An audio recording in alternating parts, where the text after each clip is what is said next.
implican o necesitan que usted tenga conocimientos de manejo de síntomas, de hallazgos en el examen físico de un paciente. Entonces, hay mucha información que posiblemente no dominen del todo. Y eso es, supongo, a veces usted tiene el caso un poco difícil, ¿no? Y se dan cuenta. Entonces, vamos a definir los términos. Este caso, yo les soy sincero, es ligeramente complejo porque es VIH. Entonces, al igual que el lupus, ¿se acuerdan? Ustedes sacaron diversos problemas de salud y yo les dije, en verdad todo se resume en lupus, todo este caso. ¿Sí? Entonces, para no darle mucha vuelta, vamos a empezar. ¿Me escuchan todas o hay algún problema? Sí se escucha. Ya, perfecto, empezamos. Ese es el caso clínico, doctoras. Ustedes lo tienen allí. Yo he resaltado algunas cositas por aquí. Poder usarlo de guía más que todo. Empezamos. Paciente varón, 1 años. Bien. Acude al consultorio de infectología para control. Eso quiere decir un problema de salud incluso. Bien. ¿Cuál es el diagnóstico? Infección, ¿sí? De VIH, que debería ser infección por VIH, ¿sí? Por virus de inmunodeficiencia humana. ¿Ya hace cuánto? Hace 3 años. Bien. Y nos indica que tiene tratamiento irregular. Es el tratamiento antirretroviral, ¿sí? De gran actividad. Tratamiento antirretroviral de gran actividad. ¿Sí? Van a encontrarlo en diversa literatura como targa, como en Perú usualmente usamos este término, targa. Bien. Dice que presenta desde hace 5 semanas, ¿sí? Desde hace 5 semanas, deposiciones pastosas o a veces semilíquidas. ¿Sí? Pastosas o a veces semilíquidas. Con moco, sangre, vamos a hablar más. La diarrea no disentérica, ¿sí? La diarrea son acuosa y la disentérica. Vamos a hablar más adelante, no hay problema. Entonces, hasta aquí tenemos un paciente, un típico paciente, doctora, o sea, siempre ustedes van a estar en años superiores, que un paciente con VIH, una de las molestias que siempre va a estar presentando, puede recuperarse y recaer. Y la diarrea muchas veces es un síntoma que yo está empeorando. ¿Sí? Muy bien. Asociada a esta sensación de alza térmica por las tardes de semana. Bien. Ojo, la sensación de alza térmica es la sensación de que tú eres más alto, tú te sientes caliente, pero tú necesitas para llamarlo fiebre, como les dije ese día, un termómetro. Bien. Posteriormente, desde hace 3 semanas, ¿sí? Se leve, debilidad y decaimiento de manera progresiva. Al realizar sus actividades, además, dificultad para identificar algún objeto que se le coloque en la palma de la mano. Esto, doctoras, ¿ustedes lo han revisado? ¿O simplemente lo han leído y lo han...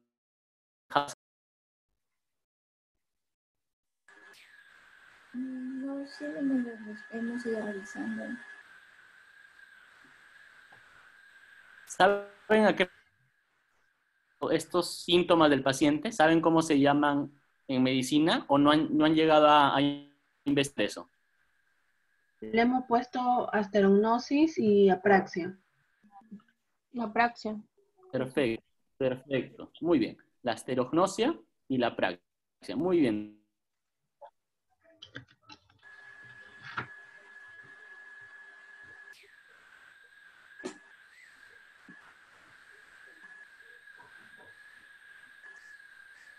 No es muy común que alguien use los términos de evaluación neurológica. ¿Sí? Muy bien. Entonces, es cierto.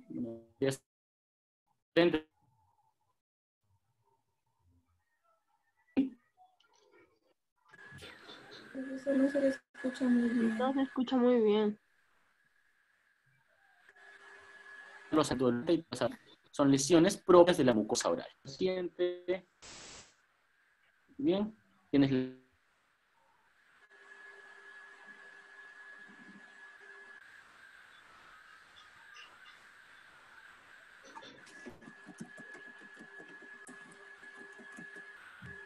ya. tienes lesiones en la comisura de la boca. Ya está. Bien. Perdón, se borró todo. Bien. Tienes lesiones en la comisura de la boca y tienes llagas en la mucosa oral, por dentro. Bien. Asesinas, las posiciones se intensifican en frecuencia. Entonces vemos que el síntoma inicial ha empeorado. Bien. Y disminuyen en consistencia, se hacen más líquidas. A esta se agrega rasgos sanguinolentos. Además agrega cefalea, que ya lo teníamos aquí, palpitaciones, ¿sí? La sensación de latido directo.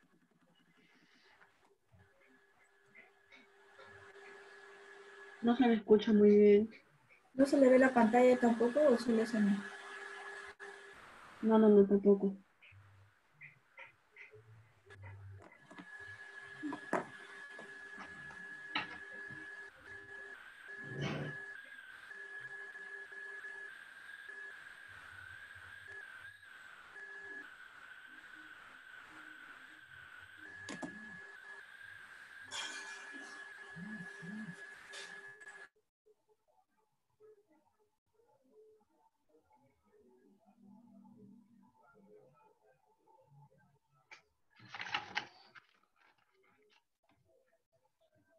Creo que está mala su señal, ¿no?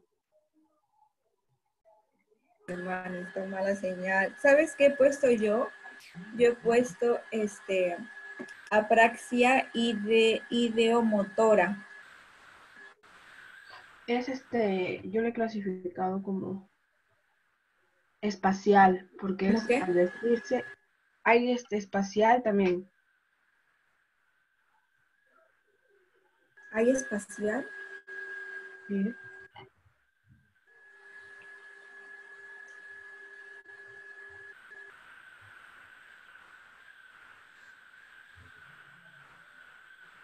Hay motoras y espaciales. Espaciales porque nos dice que es al vestirse y al ponerse los zapatos.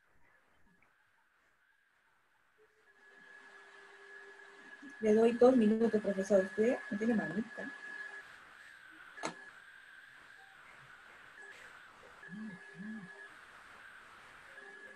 Por eso no tiene mamita. O piensa que yo me he salido de mi grupo hoy. Espera, Estela.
Doctoras.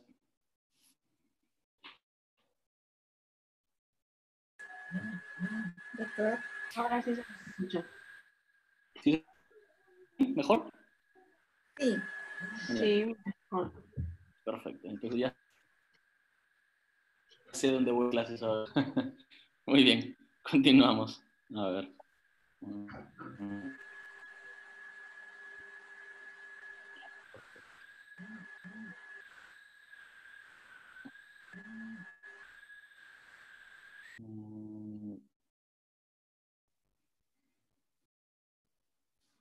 Ya.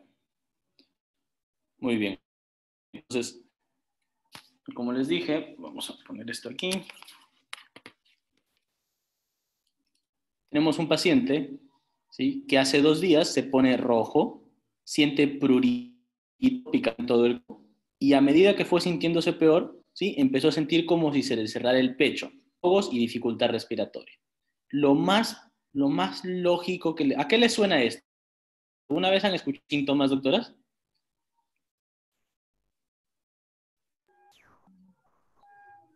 ¿A cuál se refiere? ¿A que se le cierra el pecho, va acompañado de ahogos y dificultad respiratoria? Disnea. Claro, todos estos síntomas de 2 días, ¿a qué creen que se asocian? ¿Les he escuchado alguna vez en alguna Anafilaxia. película, algún paciente? Exacto, una anafilaxia posiblemente. Suena más a una anafilaxia. Muy bien, Ah, sí. perfecto. Luego perdió el conocimiento. 2 minutos después, con oxígeno de una vía, fue dado de alto y que tome clorfenamina 4 miligramos y dexametasona. Muy bien, corresponde, digamos, con un tratamiento de una alergia, más que de una anafilaxia. Muy Ah, bien. alergia. ¿Alguna pregunta de aquí, algún término o algo, doctoras? No. ¿No? Perfecto. En datos negativos nos ponen, no hay tos, no hay molestias urinarias. ¿Y por qué ponen eso? Tos como síntoma respiratorio. Por ejemplo, una neumonía. ¿Sí? Una neumonía. Convulsiones, paciente VIH, que es nuestro escenario. Toxoplasmosis, por eso nos lo ponen. ¿Sí? Y molestias urinarias, pues por una infección urinaria. Común en un paciente con VIH. Antecedentes, estudiante universitario, peluquero, dice, cuando usa preservativo se irrita el pene. Hasta aquí nos muestra, por ejemplo, una alergia. Bien, es un paciente alérgico a diversas sustancias, como vemos, aquí hay episodio posiblemente de una anafilaxia o de una alergia que él mismo puede haber, digamos, haber presentado alergia y por la sensación propia de sus alergias que hace, haber tenido síntomas respiratorios sin ser una anafilaxia, como una sensación de ansiedad cuando tú sabes que tienes alergia a algo. Deportes, ejercicio mental, alergias a los mariscos, vemos otra alergia, ¿sí? Viajes recientes, enfermedades previas. De niño sufría salpullido y la picadura de zancudos le daba lesiones grandes. Vemos otro dato, ya no de alergia, vamos a usar el término correcto, de atopía. Bien. Hospitalizado hace 3 años por toxoplasmosis cerebral. Recibe y culminó tratamiento. Eso es bueno. Diagnóstico de anemia ferropénica desde hace 2 años. Y recibe tratamiento hace 6 meses. Antecedentes familiares. Madre con rinitis alérgica. Entonces, ya hemos desintegrado algunos términos en línea de tiempo. Y vamos a describirnos para si falta alguno. Si ustedes creen que hay un término más que yo no he colocado aquí, me lo dicen y lo explicamos. Perfecto. Algo rápido nada más, ¿sí? VIH, bueno, ya es obvio, ustedes ya saben, la inmunodeficiencia humana, ¿sí? Vamos a hablarlo más adelante en lo particular, ¿no? Ya con el desarrollo del caso mismo. Hay tipo 1 y tipo 2, ¿muy bien? Y es muy diferente VIH que hablar de SIDA. El SIDA es el síndrome, ¿sí?, de inmunodeficiencia adquirida. Incluso si ustedes revisan las inmunodeficiencias, van a encontrar congénitas y adquiridas, o primarias y secundarias. Es adquirida. Bien, entonces, el síndrome de inmunodeficiencia adquirida corresponde a un paciente con infección, ¿sí?, por VIH, pero uno de todos sus estadios, el último, que es justamente el más grave, llama SIDA. Bien, es un estadio donde todas las infecciones o las enfermedades que presenta el paciente suelen ser oportunistas y son las más severas. Les voy a dar un dato exagerado, ¿no? Porque no suele ser así. Pero una infección por hongos es un escenario muy propicio. Los hongos son los agentes patógenos que necesitan un ambiente adecuado para infectar. Y todos conocemos el término, el hongo te da cuando, o la frase, perdón, el hongo te da cuando hay humedad. Y se equivocan. Entonces, no aparece así nada más. Y por último, lo controlas rápidamente una infección micótica. Sin embargo, un paciente con infección por VIH no. Mucho más si está en estadio SIDA. ¿Sí? Entonces, ¿quedó claro? V es el virus, y SIDA es un estadio de la infección por VIH. Y para ser más precisos, es el estadio más grave. Muy bien. El TARGA. El TARGA es el tratamiento antirretroviral de gran actividad. Bien, perfecto. Diarrea. Aquí es importante, doctoras, que hablemos de diarrea algo rápido más. La diarrea, para empezar, ¿cuál es su definición?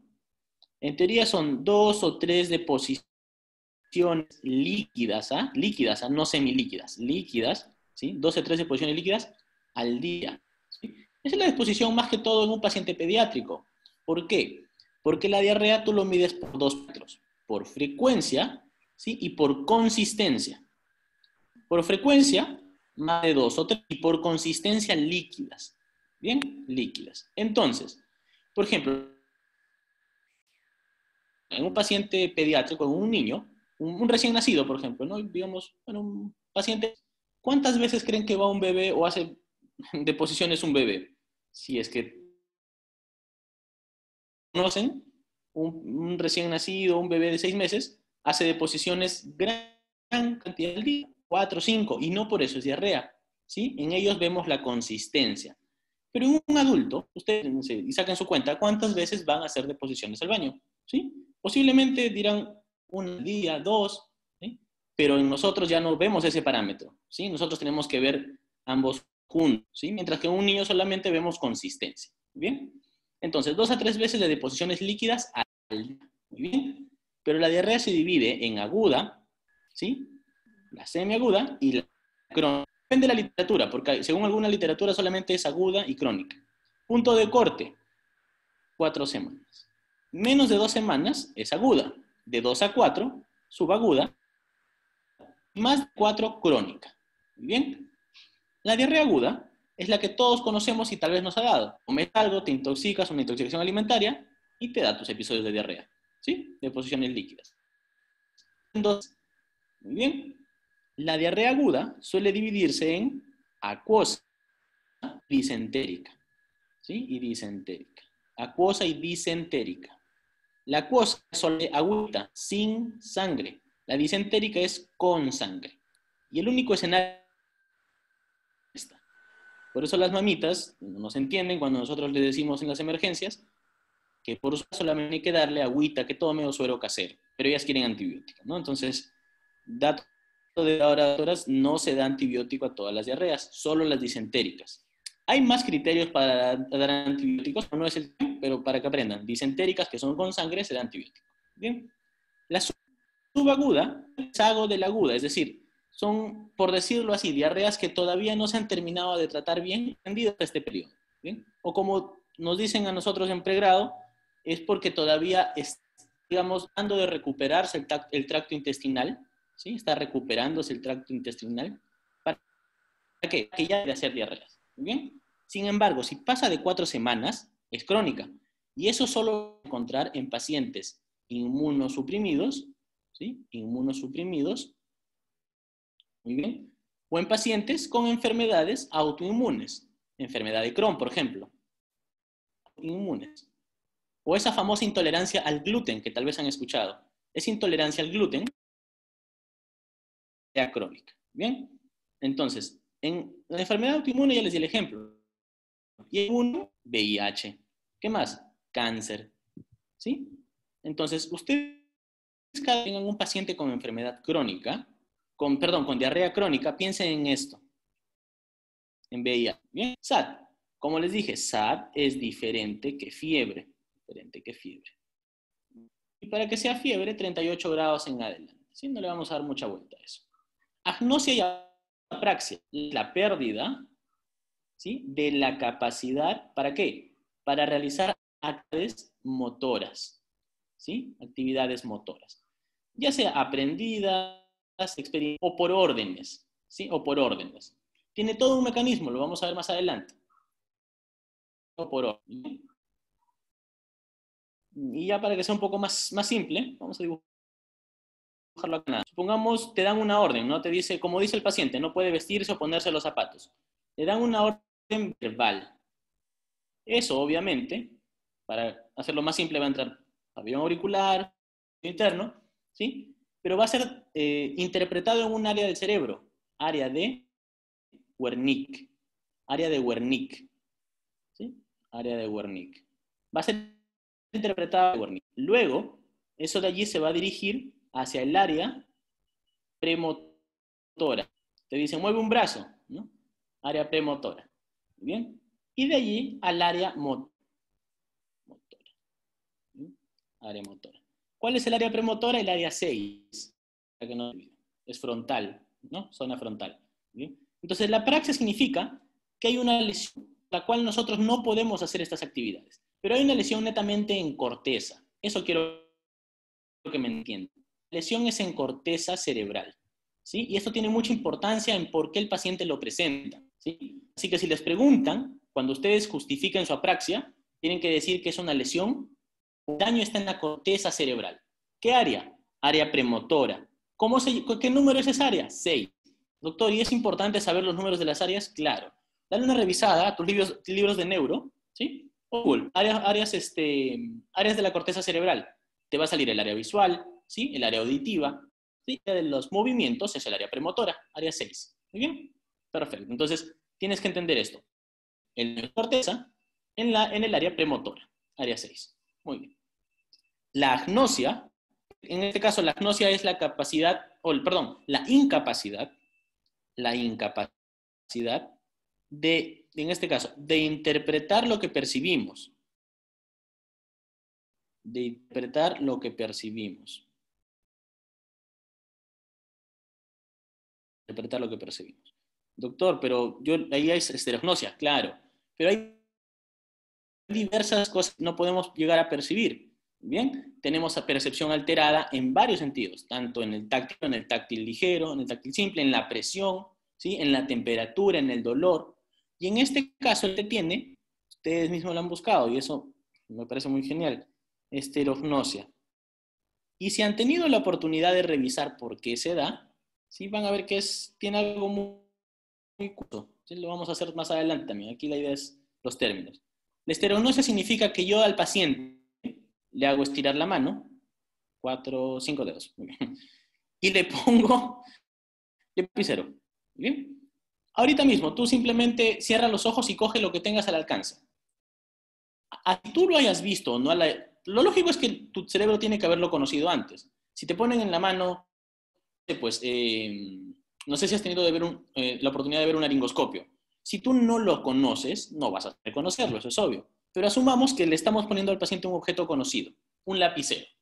Él, de contarlo, vas a ver un tamaño, va a decir es grande, es mediano, va a sentir, por ejemplo, dice, es madera, es un lápiz, es plástico, es un lapicero, o es un portaminas, lo diferenciado. Pero en la estereognosia, tú le pones al paciente, lo haces que cierre los ojos y no diferencia. No lo diferencia, no sabe. Sabe que hay algo en su mano, pero no logra saber qué es, no lo diferencia. Esa es la estereognosia y es lo que el paciente está presentando. Muy bien, vamos a ver la lesión más adelante, ¿sí? Porque no va a dar espacio para hacer el dibujo. ¿Qué es la clorfenamina? La clorfenamina es un antihistamínico. ¿Sí? Es un antihistamínico H, ¿sí? Sí, es un antihistamínico H. Bien, se da para pacientes con alergias, con prurito, ¿sí? Prurito, ¿sí? O tu típico resfriado. Nosotros lo damos para los estornudos, para la gripe, cuando la gente pide. ¿Por qué? porque lo que tú tienes o que quieres es disminuir, digamos, la congestión nasal. Y toda esa congestión nasal es debido a la histamina, ¿sí? Debido a la histamina. Entonces, la clorfenamina bloquea el receptor para la histamina. Por lo tanto, tu congestión nasal cae. Muy bien. Dexametasona. Dexametasona es un corticoide. Todos han escuchado. Es un corticoide. Muy bien. Netamente, este es un medicamento con actividad antiinflamatoria. Bien. En conjunto, clorfenamina y dexa, dexametasona es nuestra típica bomba, digamos, en el primer nivel. ¿Para qué? Para pacientes con alergias, ¿sí? Para pacientes con atopías. Ah, doctor, ese término no lo conozco. No sé si tienen la oportunidad de conocerlo, doctora. Atopía, digamos, en términos muy, muy simples, es esa predisposición o es una característica, una definición que se le da al paciente que es susceptible a ser alérgico. Un paciente atópico, ¿sí? Es el típico paciente que está jalándose los mocos, por decirlo muy bien, que está con la nariz rojita y que siempre está con la mano, no sé, ustedes lo han visto, sobándose la nariz porque tiene una alergia. ¿Qué más tiene el paciente atópico?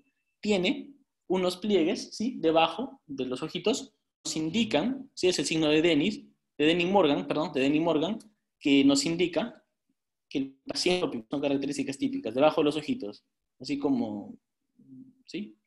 Así como unas ojeras. ¿Sí? La nariz lo tiene acá enrojecida y elevada porque siempre se sobra la nariz. Es un paciente que te hace alergia a todo, o sea, puede tener alergia a mariscos, como es el paciente de aquí, le pica un zancudo, y lo normal es que te salga una bolita, lo que es una pápula, ¿sí? Pero ese paciente le pica una hormiga y todo se le rojo, y puede llegarle hasta causar falta de respiración. ¿Bien? ¿Por qué? Porque ese es un mecanismo de la respuesta alérgica por histamina. Entonces, ¿qué le damos? Histamina para controlar. Para una anafilaxia, que es algo más severo, nosotros usamos adrenalina. ¿Sí? Es el caso del paciente, por lo que vemos. Con clorfe y con dexa mejoró. Sí, vagal, el paciente tiene desesperación y se vaya. Muy bien.